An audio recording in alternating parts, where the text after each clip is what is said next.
and that will be the last session that we're going to have. I find privacy also to be very interesting. So once again, my first question is: Can is there? I told somebody that I said GDPR says that the CISO. Well, I'm trying to say, is it should not be the DPO? Okay. So why is it? That's what GDPR says. But in Africa, most DPOs are the CISOs. So can anybody tell me why is it like that? Who is the DPO, data protection officer, right? And who's the CISO, right? The chief information security officer. So most DPOs in Africa are the CISO. Can everybody tell me? Do you agree? Do you disagree? I mean, I've got my own thoughts around it. So, but let me hear from everybody. Do you agree? Do you disagree? Should CISOs be the DPO? Should the DPO be different from the CISOs? Should we follow GDPR and they say that, oh, they expect that the DPO is different from the CISO? What do you think? Right? Okay. So, but in Africa, so where should we? Babs says, if that's European, we're in Africa, so we can rewrite it, right? Babs, we can redefine it, right? But realize, Babs, that across the whole of Africa, all our different countries that have their own deep data protection act, all of us have borrowed from that GDPR that you're saying it's European, right? So we can leave it out and let's go and create our own. They've all borrowed from, in fact, there's no African version that has been written that did not reference the GDPR first. There is none. So all the ones we've written in Africa, they're all tied to that same, they're all tied to that same GDPR. So Eunice, you disagree that what? Should be different? CISO should be different. Eldred, you think so? The challenge, okay, let me hear thoughts from others. Right? Okay, Eunice, you think that they should be different. Who else thinks that the CISO, who are those that think that the CISO is the best person to be the DPO? Can I see your hand? Right? Quickly, that you think that in reality, the CISO is the best person to be DPO. Quickly. Can somebody even go, okay, let me see. I've seen one diagram like that talked about CISO versus DPO. I've seen something like that tries to separate the job of the CISO. I hope I can open it. Everybody. So let me put this link in the chat room. Tell me what you think. Everybody should open the link in the chat room and then tell me what you think. Should, right? Everybody open this link, right? Francis says he should have the knowledge to help protect, but not DPO. Winnie also says they should be different. Ibrahim, you disagree that what? I need to understand what you're saying. Expect to act independently and report to the board, CEO, yeah, according to. So everybody open this link that I just shared with you. Everybody, open the link. You will see that conversation around what's the right? So everybody open the link and look at the table that is in that link.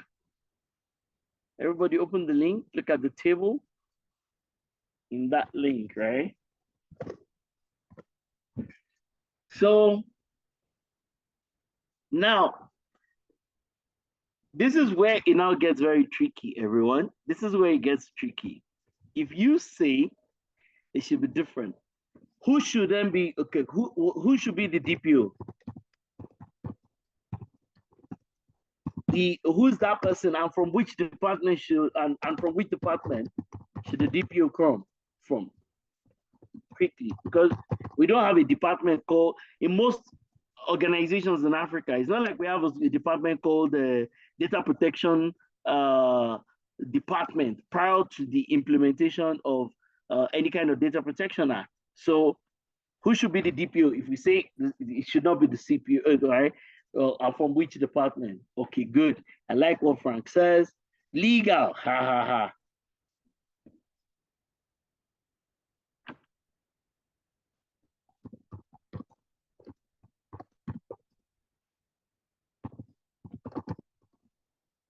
Okay. Audit, nah, Eunice, nah, no, not at all. The person can't come from audit at all. Information security, but should sit between IT and IT engineering, IT security and IT. So Brian, nah. So if you look at the way GDPR has kind of done it, right?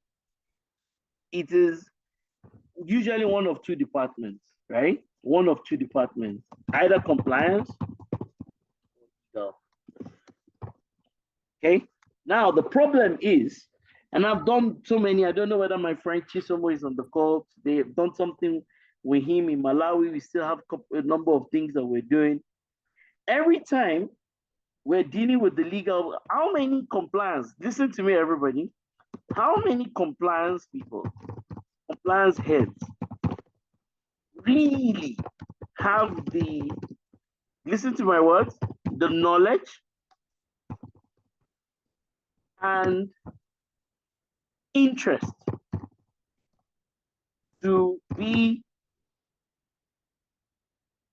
an effective DPO? Tell me, how many of them, in fact, let me complicate it, the knowledge, the interest, and the time. Because we're not talking about just giving somebody a role. But I mean, Frank, you understand what I'm saying? We're not talking about just giving somebody a role just on paper. Now look at those three words that I've said: the knowledge, the interest, and also the time to be an effective DPO. We have all agreed. Theoretically, they should be different in line with the documentation. But in reality, Frank, you work in a big organization. There are many other persons here who work in enterprise organizations. And some of you have 20 years experience in plot. How many times have you seen, right? How many times have you seen legal or compliance that have the knowledge, that have the interest and the time? Because the DPO thing is not a one-time thing, right? You're going to remain the DPO in the organization. You're going to be the DPO this year, next year. You might be the DPO for the next 10 years. So it's not like it's today. There's one of the organizations, the guy that came, very smart guy. He's a lawyer, really smart.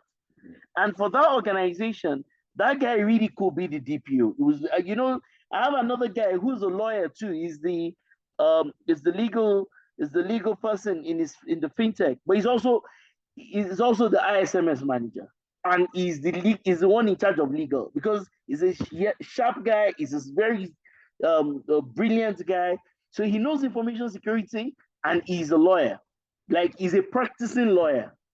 Now, with a guy like that, you and I can easily say, "Oh, the guy can be the DPO," but it's not. It's not very easy. We're not even talking about just certification now, right? We're not talking about just training. I'm saying that look at those three things because the knowledge is also not a one-time knowledge.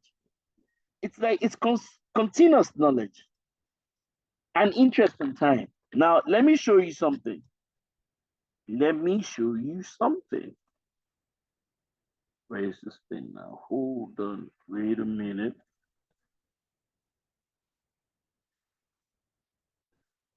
Okay. According to, what's that thing called now?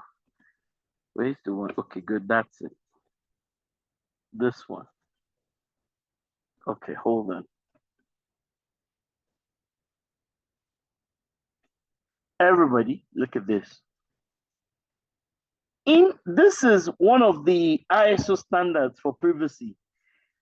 This is the ISO standard that someone who, or an organization that has not yet implemented 27001, they can implement this.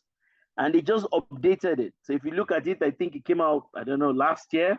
Yes, they just updated it, everybody. Look at this.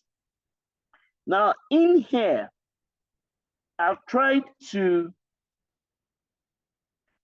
I used my normal color distribution saying that the green side, the green things I've talked about that I've highlighted here, that they're technical. The identifiers is within a system, is within technology. Metadata is within a system, where the categorization of the sensitive and the unsolicited, all those synonymous data, they are all inside an application and within a database. How you limit collection by some of the things you need to do in terms of privacy by design and all that is tied to different forms. And I don't mean paper-based forms. So there's some real technical sides inside of privacy. And then there's some legal compliance side to things. So if you look at the yellows, they're very business oriented. So if you and I say the DPO should not be, that means the DPO, because there are the assumptions that the GDPR and some of those it makes is that you have a cohesive environment where the DPO who is coming from compliance and legal can rely on the CISO and the CIO to help and support them effectively to achieve these things.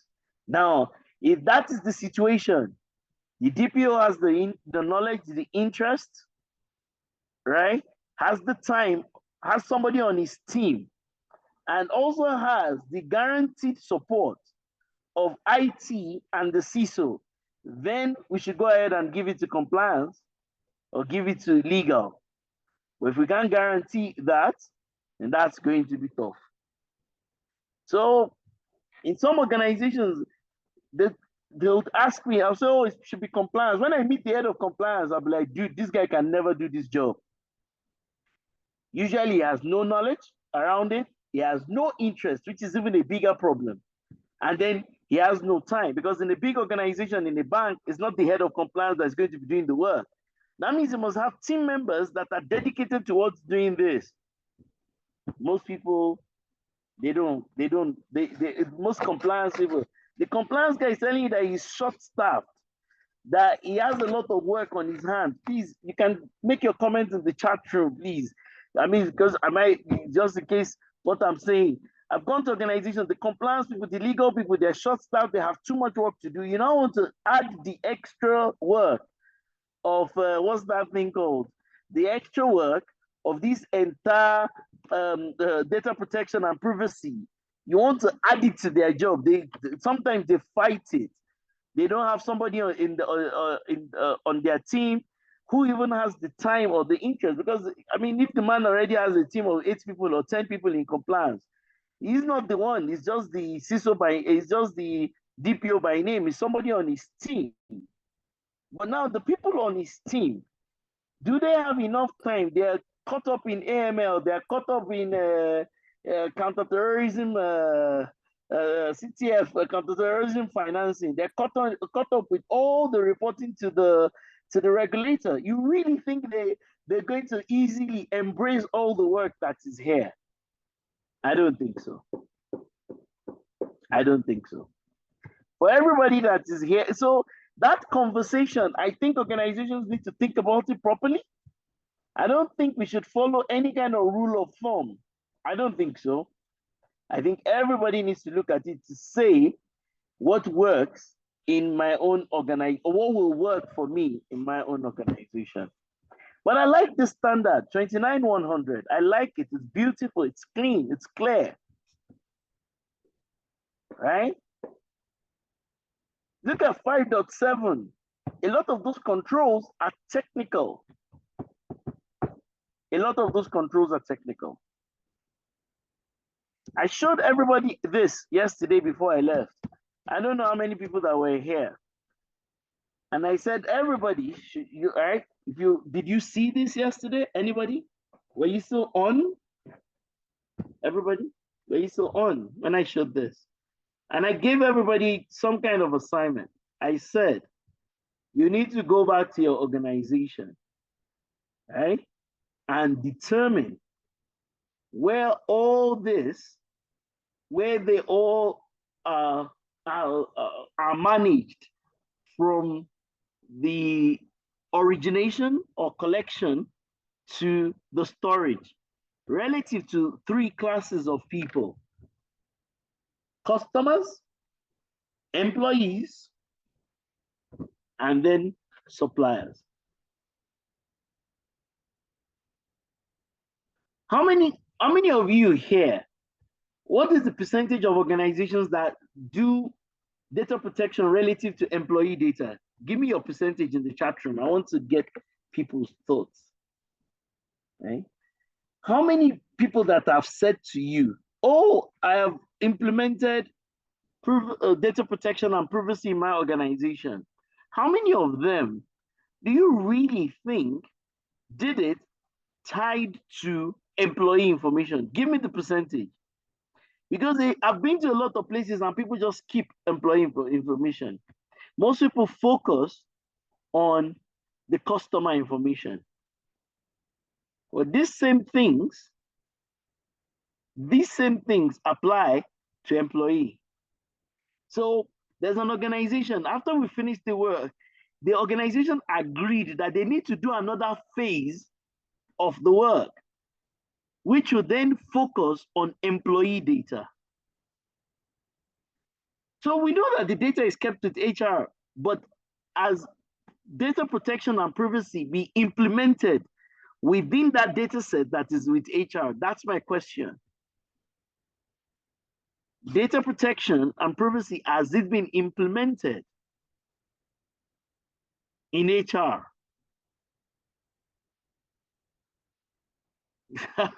Aldred says 0.5.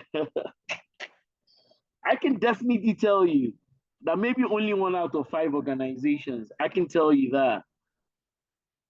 Most people think that this entire data protection and privacy is tied to employees. I'm sorry, tied to customers. They don't know that employee data is also critical.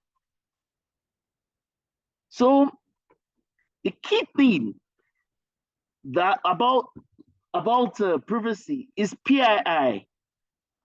Most cybersecurity, information security people think that it's the same thing, that this privacy is also about confidentiality, integrity. They think it's just one of those things. No, it is not.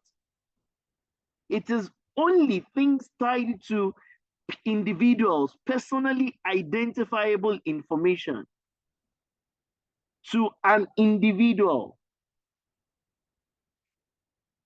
If bank transactions get hacked and somebody goes to put it on the dark web, that look at all the transactions, it's not a privacy concern.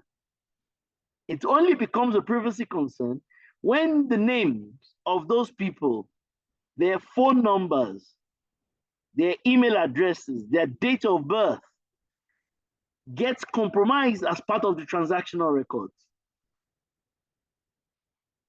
But cybersecurity and information security people think that this is also their job, because they're thinking from a confidentiality and integrity perspective. If you put out credit card information on the dark web from an organization, we don't really care about those numbers. After all, it's a set of 16-digit numbers. It only becomes our concern when it's now tied to the name of the person that it was issued to. When the address of the person that was issued to also now becomes part of the data set. Now, privacy has now come in. I hope that is clear to everybody. Privacy is not the same thing as the compromise of confidentiality, integrity, and availability. It's not the same thing, everybody. Privacy is only when personally identifiable information has been compromised. If I check the data set and I cannot find personal, even when it comes to some of these things, credit card statement, that statement is because the name of somebody, the address of somebody, and some of their personal details are tied to it. If the statement was just a list of debit and credit and is not tied to somebody, it is still a confidentiality deal. It's still an integrity and an availability deal, but it's not a privacy concern. I hope that's clear. Because most people think that privacy and data protection automatically belongs to them because they do information security. And what is the difference between privacy and data protection? Does anybody know? Are they the same? Anybody? What is the difference between privacy and data protection? What is the difference between privacy and data protection? Anybody? Anybody? What is the difference between privacy and data protection? Okay. Are they the same?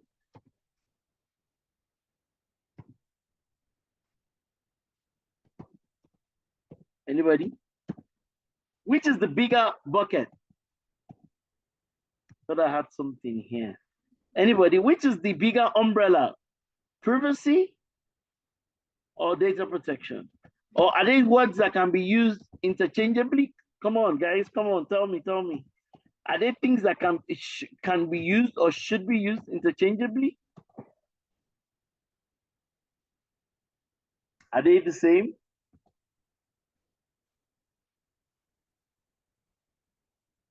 Are they the same? Tell me, tell me, tell me. Which is the bigger bucket? You think? Anybody? Babs and Ayomide said that protection is bigger than privacy.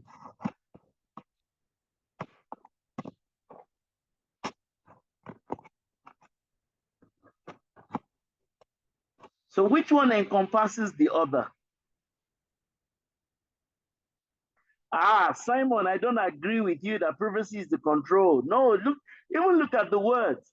Everybody, can you go, okay, put it into, what's that thing, ChatGPT, or put it into your WhatsApp AI. Which is the bigger umbrella? Which is the bigger concept? Is it privacy or it's data protection?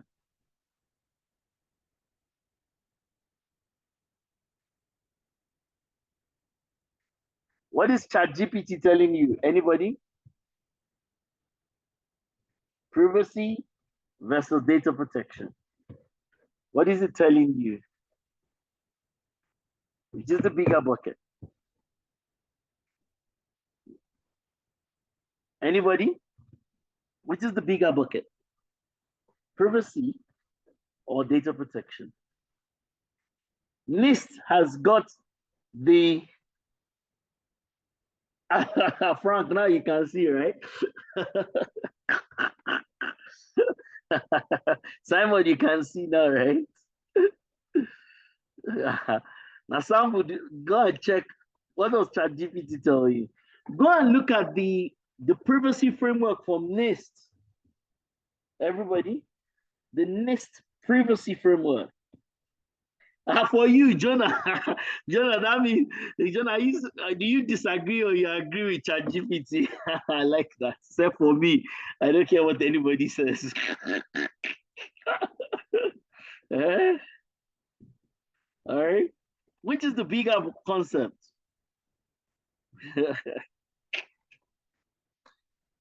Privacy versus data protection.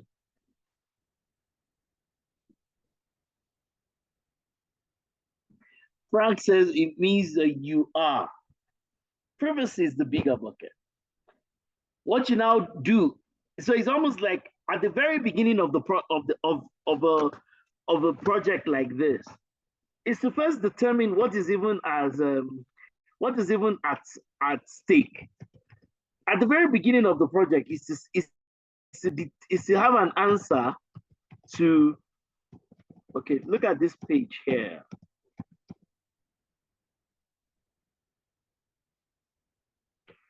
At the very beginning is to have an answer to everything on my screen, everybody.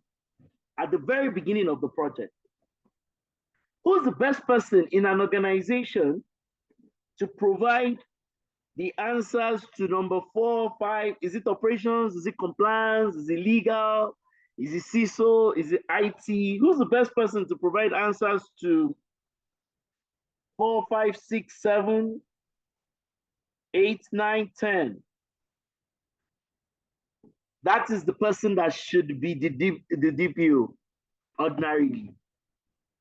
Who should drive this initiative across the entire organization? Should the CISO drive it? Who who will provide the actual answers? Anybody? Who will provide the actual answers to this thing?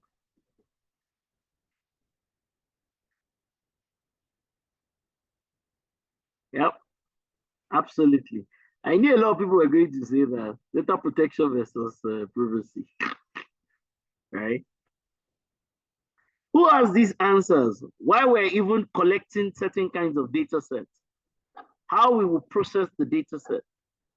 Where is personal data within that data set? How long are we allowed to keep this for based on the regulator? Compliance. I agree with you, Babs. Compliance. And that's why they say that compliance should be like the DPO. But as I said, the problem with compliance is knowledge, interest, and time. At least in Africa. It's knowledge, it's interest, and it's time. And more of a 2 and 3 rather than even number 1. They don't really want you to add this to their work. So they're happy for the CISO to have it. But these are the kinds of questions, and that is why when information security people are also positioning themselves to be the DPO, I'm like, I mean, there's some real work that needs to be done. Let me show you something, everybody. This is protection, everybody. This is protection. This is data protection. This is where information security people can come in. But should they be the DPOs? I'm not really sure that they should be the DPOs. But of course, we call the thing data protection officer. We don't really call it privacy officer. Do you know what it takes to complete all this documentation and to maintain them? I can't even begin to teach you this or begin to go through each of them. Everybody, look at my screen. You're gonna. I was with a certain industry in a certain country. Let me not mention the country. Okay, I was with the entire 40-something insurance companies in the country. All of them were in the same room. And I asked all of them. All of them have been doing filing with the Data Protection Authority for about a decade. Every year they do filing. Did you hear me? Every year they do filing. Then I started asking them if they have any of this documentation. None had any. They didn't have any. Maybe 1 or 2, sorry, 99% of them didn't have it. 1 or 2 who had international affiliations had some. Do you know what it means to adopt these documents, execute them, update them, measure their effectiveness, gather the evidence that they're working? Dude, this is a big deal, a massive deal.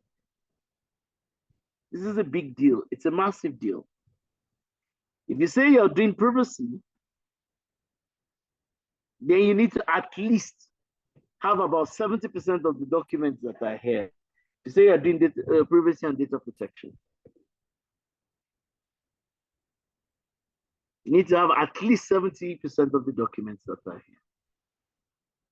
So most people, when they tell me, amongst those insurance companies that have been filing every year, I'm sure Frank will be laughing now, right?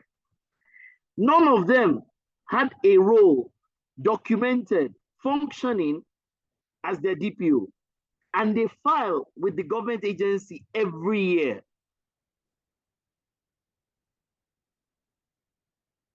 Every year. This is a global job description. Look at number one, advice on compliance, advice, identify data protection risk, oversee the management and maintenance of related policies. This is a real job.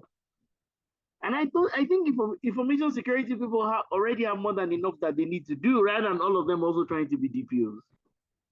I think, right? I think. Or the head of an organization, I'll definitely not make my CISO my DPO. It will be the guy in compliance. Or the lady in compliance. It will be the person that is in compliance. I'll have to get an appropriate person to drive it. My thoughts, and I might be wrong. I might be wrong, right? You can't take it. I mean, let me show you, right? This portion, when we talk about an individual and all these things and whether we should even be collecting them, it's a conversation between compliance and operations. The CISO does not really have anything to do with this. What's the CISO's business here?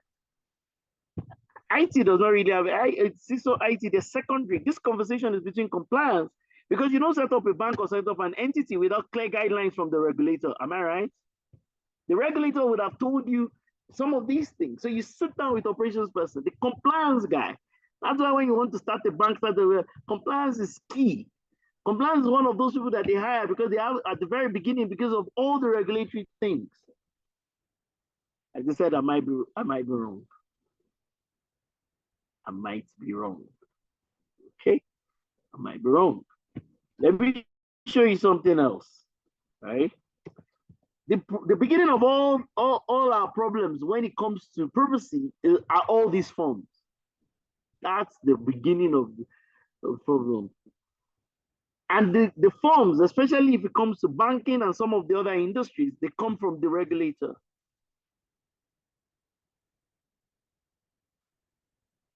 So you can't just start a bank and create, just dream up your own account opening form. That's why I said the compliance person and operations, they have to think through this. Should we even be collecting this? If we collect it, how long do we want to collect it for?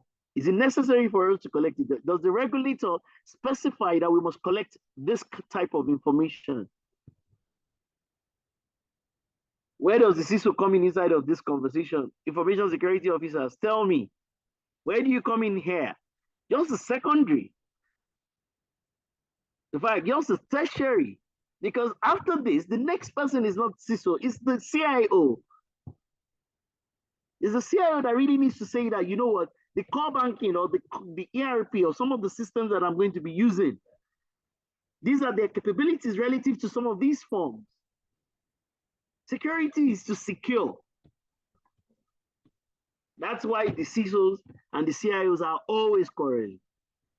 I've barely seen one organization that the CISO and the CIO are on the same page. Because sometimes I think the CISOs don't really understand what it is that they're meant to be doing, and sometimes they're overstepping into what the CIO is meant to be doing. Because the CISO doesn't come in at the beginning. What is it? I mean, the regulator said you need to, I mean, please, you feel free to disagree with me. I'm just sharing my thoughts, right? The regulator is giving some guidelines, business operations come in, and IT that is going to do the automation. So when we talk about privacy by design, privacy by default, those are core IT things. Those are things that belong to the application developers or to the people who are doing the assessment for the off-the-shelf application. Please, some of you that are very experienced, agree or disagree with me in the chat room. Please, I need you. This is the beginning of all the problems because it's about the data that you collect. Should you be collecting it? Why are you collecting it? How are you going to process it? Where are you going to store it? This is the beginning. Account opening forms, biodata forms, vendor registration, KYC. It is the form collection, whether it is electronic or paper-based, whatever. This is the beginning of everything that has got to do with privacy. First thing you do is to say, where are all the forms that we use in collecting information, whether from internal people or from external people? And let us subject these things to a privacy review. Want to do a project, you really need to know what it is that you're doing. There's some technical side to the work. Mr. IT, Mr. CISO, yes, we need you. Because that's the other thing, right? I see lawyers doing privacy end-to-end in an organization. They don't even talk to IT about it. They think, a lot of people think that once you've included, what is that thing that they include again? Please remind me. They include a clause in all their contractual documents. As far as they're concerned, they've done privacy. That's what the lawyers do. So some organizations I go, I'm looking at the person, so I'm like, okay, so tell me about masking and anonymization. The person says, sir, what are you talking about? They don't even know what I'm talking about. I'm like, yeah, but you have to do this, and you have to do this at the database level. So if you've decided that this is PII that must compulsorily be collected, tell me about how you're protecting it. Then the lawyer is staring right at you. And then they go to call the IT guy, and the IT guy, him and the lawyer, they never had a conversation. In fact, there was one organization that I went to do a review. The lawyer did the work end to end, never spoke to IT, got a certificate from somewhere, that they've done their filing. Then I was doing a review because they now wanted to go to, I think they wanted to do 27001. Usually that's where I come in. When the people now want to they want to become global, they want to do a standard called 27001. This one. This standard. This one. And there's a new, it hasn't come out up till now. It will come out this year. We've been waiting for it. But I have one initial draft. We've been waiting for it, which is what all the banks that are expanding across Africa, across the world, this is what they should do. Because in each of those places where they do GDPR, they're going to accept 27001 from them. So this is where people call me in. Then I started asking them, do you know the number of people that have done what's this thing called? They've done their filing for an entire decade, like a whole decade that they've done Privacy or Data Protection Act alignment in their country. But half of them, okay, let me use this one. Let me use this slide. When I start to ask them about this, they don't have it. You know the number of people that cannot show me number 6? Like they've never done number 6 before. It's never happened.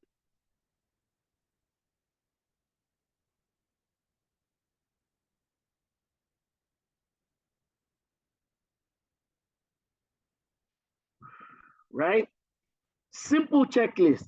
Where is all this? I'm not asking, I'm not asking about the template that have been customized. I'm asking for the evidence that these things have been implemented. Did you hear that? I'm not asking for customized templates. I'm asking for evidence, and those are two different things.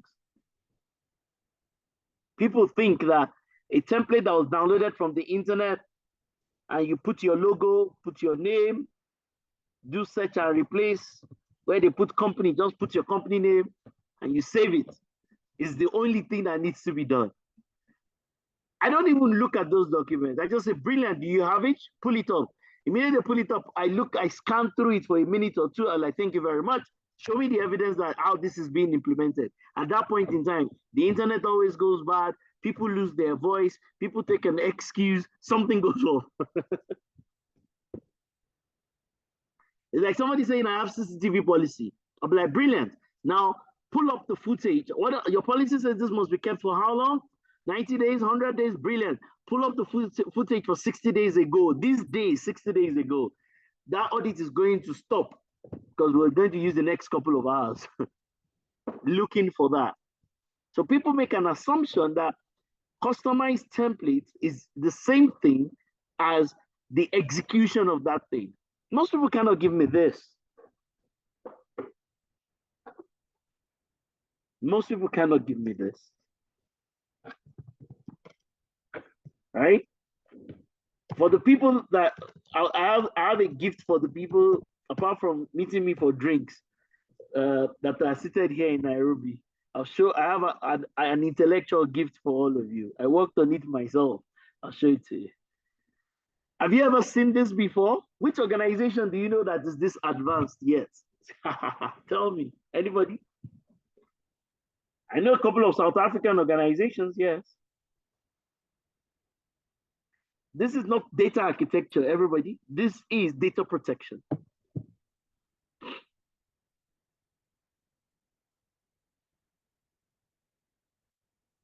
And I've seen more technical diagrams in comparison to this. That's great. Okay, good. Everybody look at this. People in privacy and data protection, we call it DPIA. But it's just a nonsensical name. They should have just called it risk assessment. Simple, straightforward. But the people who wrote GDPR wanted to make it sound different. So they called it DPIA, Data Protection Impact Assessment. It's nonsensical name. It means nothing. It's the same thing as risk assessment. I don't know why they would do that. It's just risk assessment for data that you collect, data in your custody. That's it. It's risk assessment, but they don't call it risk assessment according to GDPR. They call it data protection impact assessment. Impact is just one of the areas. How can you say impact? Look at my screen, everybody. Impact is just one of those areas. It's not a big deal. It's a risk assessment. Eventually, it's a risk assessment. It is a risk assessment. So they decided to call it data protection impact assessment. Whatever. It's a risk assessment. So people have been filing, they've been saying they've been doing it, but they've never done a DPIA. They have never done a DPIA. So people are just filing nonsense. They're just writing things that, they've never, most organizations that do the filing have actually not implemented data protection. They have not done it. They haven't done it. But they file every year. So if you're going to do data protection, do it properly. Learn where the technology comes in. Learn where masking comes in. Maybe you can even have a dashboard for it. Maybe you can have the similitude of a dashboard. Learn these things properly. All of us in Africa, we just can't keep doing things because the regulator said it, because we just want a certificate.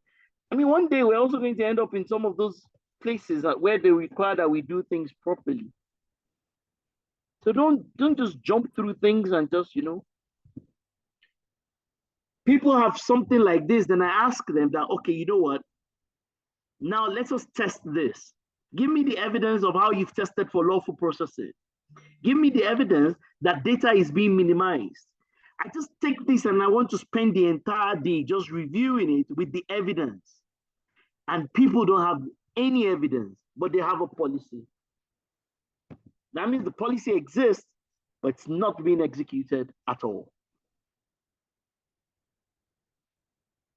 The policy exists, but even sometimes when you say, oh, we don't have a breach, but have you tested? Have you done any kind of scenario testing for if a breach happens, how would we deal with it?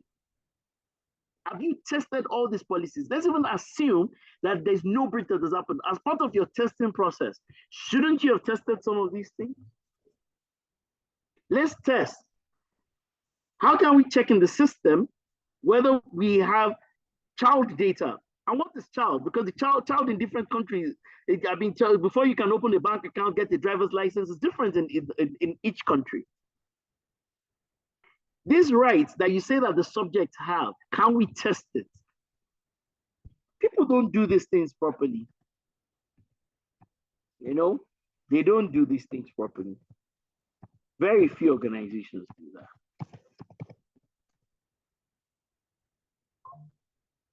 Okay? Everybody look at this, because this is the beginning of the project. you don't have an answer to these things, then I'm not really sure you're doing data protection. You're doing something, but might not be data protection. Doing something. All right, for the great people here, everybody. So everybody that is in Kenya, I've summarized this for you, everybody. This is the Kenyan Data Protection Act, everybody. On a page, about 53 key considerations. If we start to do this, we're going to spend the entire day. For everybody that is in Kenya, you see, this is an offshoot of GDPR, same thing. Look at those 19 requirements, everybody. Look at the 19 requirements, because that's the core.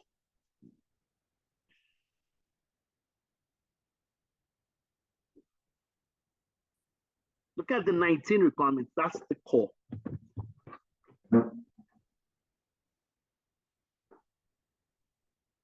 That's the core. Somebody said they will take me to the Institute of Compliance so that we can go to train them so that the compliance people can really take the role of the DPO. That would be great. That would be great. Look at the 19 of them. Everybody, look at number 7 there.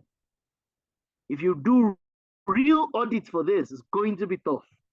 I wish there were some law firms here. I hope there's some here. I hope there's some law firms here. Because the end of the day, the law firms get registered as the viewer in Ghana. The law firm cannot do it alone. The law firm cannot do it alone. The core of this is part 4, those 19 requirements. Of course, part 5 is also very important. Health data, sensitive personal data.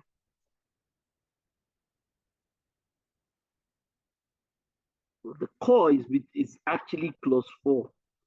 And there are 19 core requirements there that you really have to take into consideration.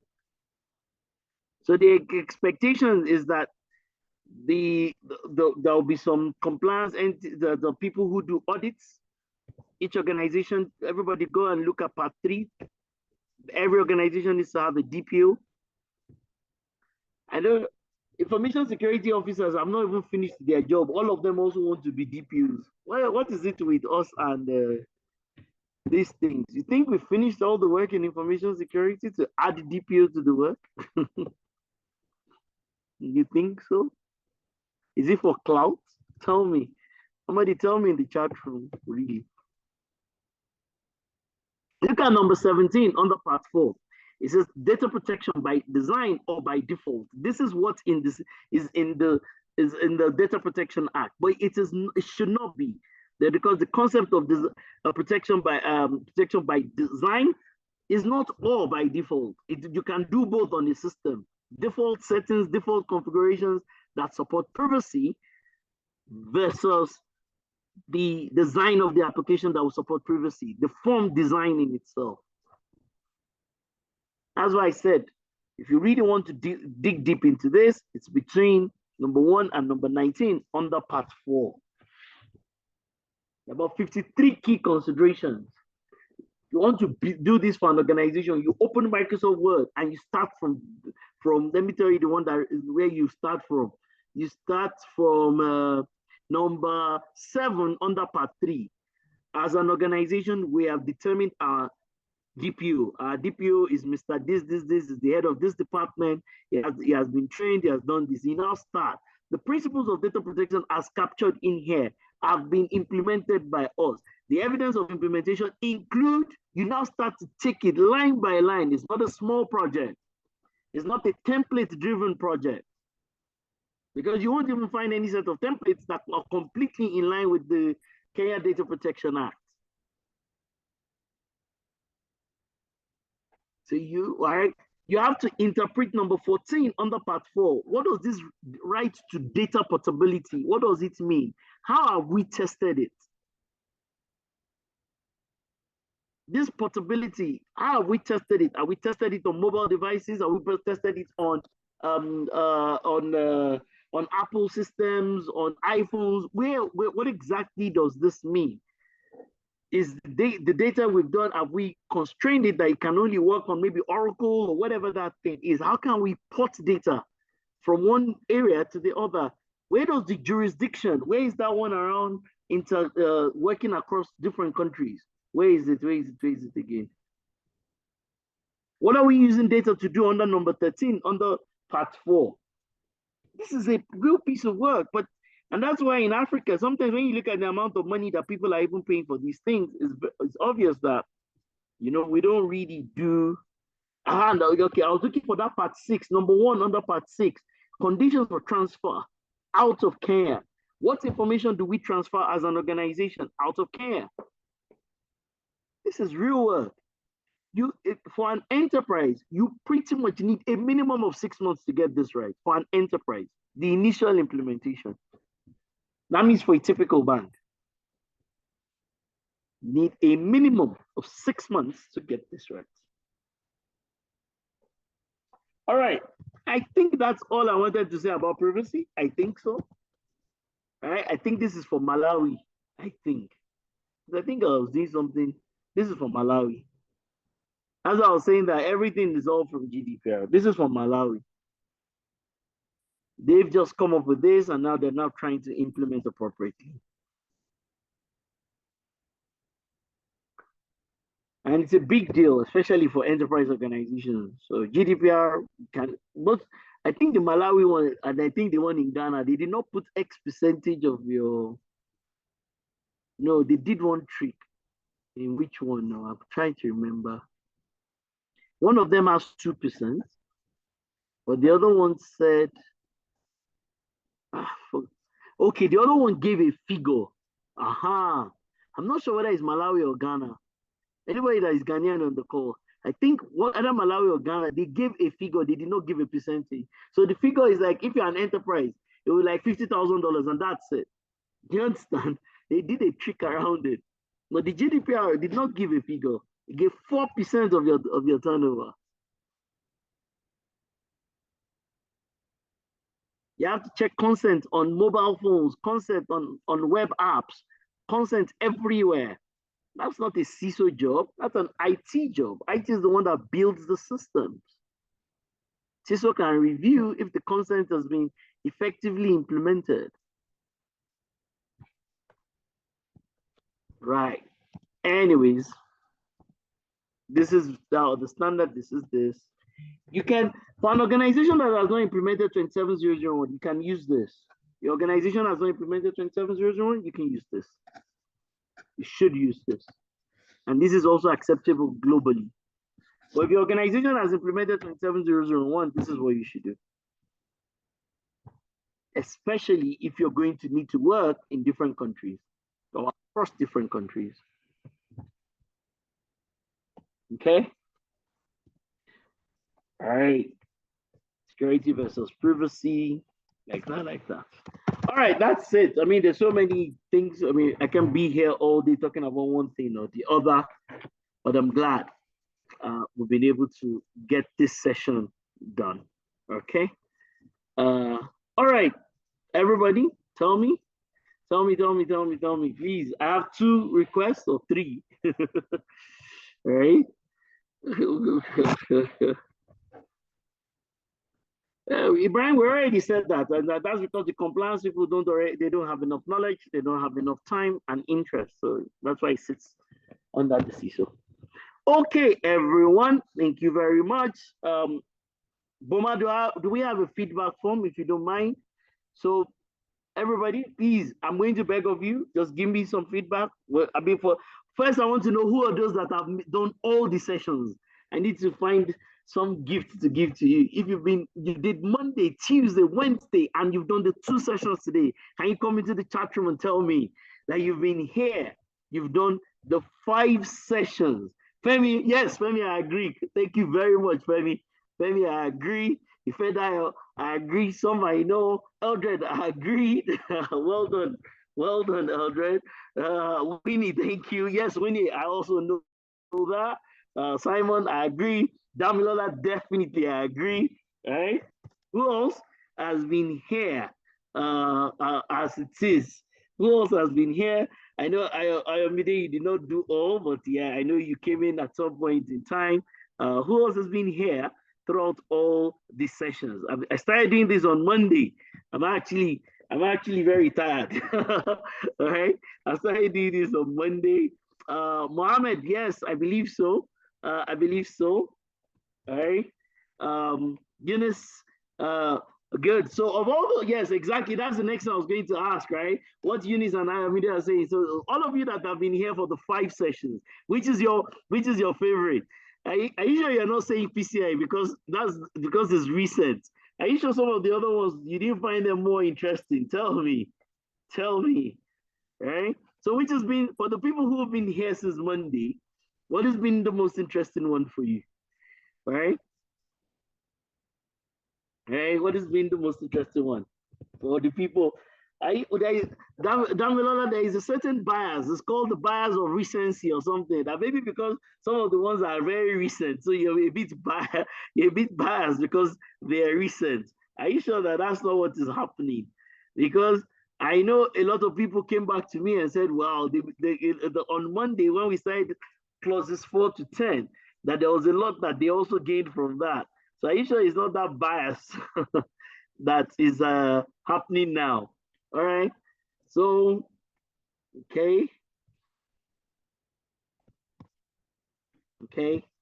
Okay, well, Damilola, I understand, right? Okay, now I get where you're coming from. Obina says cyber and PCI. Okay. Uh, oh, that thing that I did. Yeah, yeah, yeah. You said that, yes, that one. Again, I went to look for it. I know I'd written it for one of my clients. That this is how the department, the CISO, should be working with. So everybody said yes. Others, give me what's your favorite session or what's your big takeaway. I've done a lot. I mean, I started with general information security, then I moved to 27001, then I talked about many mistakes, then I talked about 4 to 10. Then I now did controls. After controls, we did cybersecurity. And then yesterday was cybersecurity. In fact, somebody called me and I was like, wow, that he's always his thoughts around cybersecurity is different because I spend majority of my time doing audits. I spend a lot of my time in different audit sessions. So I don't even do training courses as much as I used to. I do more audits than any other thing. So I don't really get to say some of these things because it's not like you can say them in an audit or something like that. All right. Attendance, Mr. Boma. All right. Yeah, thank you very much. Well, once again, I want to hear from everybody. What's your big takeaway? Attendance, Boma. What's your big takeaway, everybody? Thank you very much, Nasambu. Thank you, Eunice. Thank you, Tony. Okay, Tony, you only did 3 of the 5. All right, all right. Well done, Ebenezer. Um, Nicholas, I did all the sessions. Brilliant, right? Thank you, Midir. Once again, Eldred, well done. Winnie, well done. A lot of people have been here. Ebenezer, Joseph, right? Good. So Joseph, for you, oh, all the sessions, great, great, great, great. Okay. All right. What else? What has been a highlight for you? Can I read from some others? Yes. Can I see? Ah, okay. Thank you very much, Winnie. That 4.3 is difficult. 4.4 is even harder. 4.4 is the one that people don't even address at all. Just like 5.1. Every time I'm talking to a client, I'm like, okay, let's talk about 5.1. The client will be like, dude, we didn't even touch 5.1 at all. Like, it's almost like they expect, dude, we are having the project. We didn't have to really document that the leadership is heavily involved. I mean, if they're not involved, we won't be doing the project. Ha, that's not true. I've done audits in the bank that the CEO of the bank was available. Then I do an audit in a fintech, and the 26-year-old person is completely unavailable. that is still doing Series A is unavailable, right? And then they'll then have a problem with what's that big problem that everybody usually has? Um, Merchant onboarding, yes. And they will then have all sorts of problems with their merchants, right? They'll then have all sorts of problems with their merchants. A lot of fintechs have a huge problem with the merchant due diligence, right? So they onboard pretty much just anybody. Frank, thank you very much, right? Right. Boma, where are you? Attendance, where on earth are you, Boma? Attendance, please give me some more feedback as we bring this to a beautiful close. It's been great working with all of you from Monday. We're going to, we'll share the link. If somebody has got it, you can put in. Ah, Capici. Yeah, that's a big one, right? That's CISO. Oh, yeah. It's always a conversation. I think every organization should do it based on what works. I hope all of you have kept the links. Boma will also share the links. He will share some of those links on, he will share the links on the WhatsApp group. Boma, where are you? Okay. Yes, okay. Boma sent the attendance, please. And then you would also send the WhatsApp group. As I said, it's my WhatsApp group. It's not the general WhatsApp group. Anybody that's put rubbish there will just chase the person away. But I will share many things. I mean, somebody created ChatGPT for you and I to use and created Google. I'm certain that I can share a lot of my knowledge and my experience and the things that I know uh, via the WhatsApp group. It's for privacy and cybersecurity. And I see all sorts every day. Not just I see the difference between mistakes organizations are making and things like that. Simon, that's also a big one. Thank you, Simon. Data protection versus privacy. Most people think it's the other way around, right? It's the same thing with cybersecurity and what's that thing called? And information security, right? A lot of people think that information security is a subset of cybersecurity. Just like a lot of people think, because privacy, it starts from the thinking that where are we even violating privacy as an organization? What data should we not even be collecting? You will see that if you've gone for conferences, if you've done online forms, you see that in the last 5 years, COVID till now, online forms are significantly changed. Remember in those days, right? For the old timers here, 10 years, 15 years ago, every time you want to download what's that thing called? A white paper. They would almost ask you for your mother's name too. Am I right? Can anybody call? That in those days, ordinary white paper, they will ask you for everything. Now, all those companies, they've gone to reduce what they're even asking you for, because if the more they collect, the more the possibility of them violating one of those things. All right. Thank you very much, Arnold. Right. So once again, feedback and attendance, and then please switch on your camera. I want to take a picture, and then we'll call it a day. Please, if you don't mind, if you're here, I want to be able to remember this conversation. Thank you very much. Switch on your camera, everybody. We'll do this in a couple of seconds, and then or minutes, we'll be gone. Thank you, so that you can go back to your day. It's been great. Thank you very much, everyone. Thank you for being here. Thank you for your time. It's been my pleasure to host all of you here. And for those people, please switch on your cameras if you don't mind. Quick. Even if all I have is just about 10 or 15 people, it will suffice. Quick, let's make it quick. We're not putting the picture anywhere. The picture is just for me. All right, quickly, everybody. There's a host, Mr. Bomada. The camera is not enabled. Can you enable it? Is it possible that you do that while it's on? Brilliant. Thank you very much. You see, Mohammed, I never would have known that you look this rich. I never would have known that you're this rich. You see, please enable the speakers too, Boma. All right. Look at this rich Ibrahim. The man looks like somebody that can even buy a shopping mall, right? So you see, Doc, thank you so much for this wonderful opportunity. It's my pleasure completely. It's my pleasure completely. All right. Wow. So please, can others switch on their cameras? All right. Thank you, everyone. A big learning point, as I said. I hope all of you have gained one thing. Hopefully, information security will be improved in your organization. All right. No, they switched it on now. Thank you, Bob. Bob, you see, I wouldn't have known that you're like your hair is like that of somebody that owns the fastest growing fintech in the whole of Africa. Right? Yeah. Eunice, it's definitely great to have you here. Simon, it's nice to have you here. Hello. Yeah, it's definitely great to. That's why sometimes I want to see the face of people. Eunice, I wouldn't have known you're this beautiful. So you Good see, morning. Thank you. I'm calling in from Ontario, so I wake up at 6 a.m. to join. wow, wow, that's amazing. I hope it's been worth your time. It's been amazing. When is the next training class? I don't know. I'm going to be doing something in Toronto in the month of May actually. So I'll let you. I'll put it out there. I'm in Toronto doing something with some organization something similar with some organization sometime in the month of May. That would be nice. Thank you. That would be nice. All right. So any other person? What did you say? All right.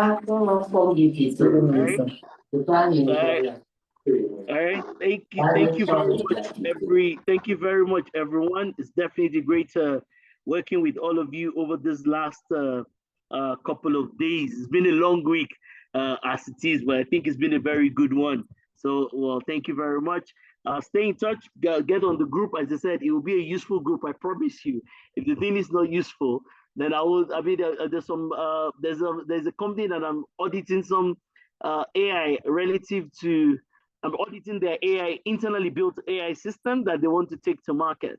So I'll share insights into a couple of these things. I mean, every week of the year, where we talk, and I'm not the only one that works in the organization. We're about 30, 40 of us in A4S. So there's always something that is happening every week of the year, and it will be great to share a lot of our experiences with you. So thank you very much, everyone. God bless you. Do you need an intern on that program? I just did the ISO 42001 for AI, and I would love to get some hands-on experience for real. I would look for the one that you can intern on. This one is highly sensitive. In fact, it's only myself and one member of my team that are on the work, because some of those projects, the client needs a competitive advantage in the marketplace.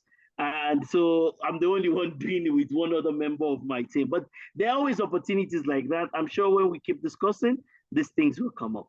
All right? Okay. Good. Thank you. Well, once again, thank you very much, everyone. Appreciate you all. Thank you very much. God bless you. And see you the next time I'm having one of these sessions. I'll put it in the group. I'll share it out there. And I'm certain that we'll all get value out of it. Thank you, everyone. Thank you. Thank you. Thank you. And for the people in Nairobi, see you tomorrow at the Sarit Center. For the people that are here, see you for drinks tomorrow. I think Marvin is a superstar, so I put him out here. So please reach out to him so you can RSVP with him. We'll sit tomorrow and we'll have drinks. I'll share the slides. I promised I will, and I will. So it's just that I will send it to everybody in the attendance. So if you attended any of the days of the week, I'll compile them and I'll make sure that I share them with you. Okay. Once again, thank you very much, everyone. God bless you. Thank you.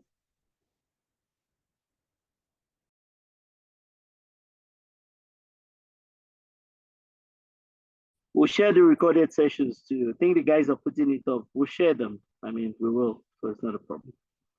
Thank you.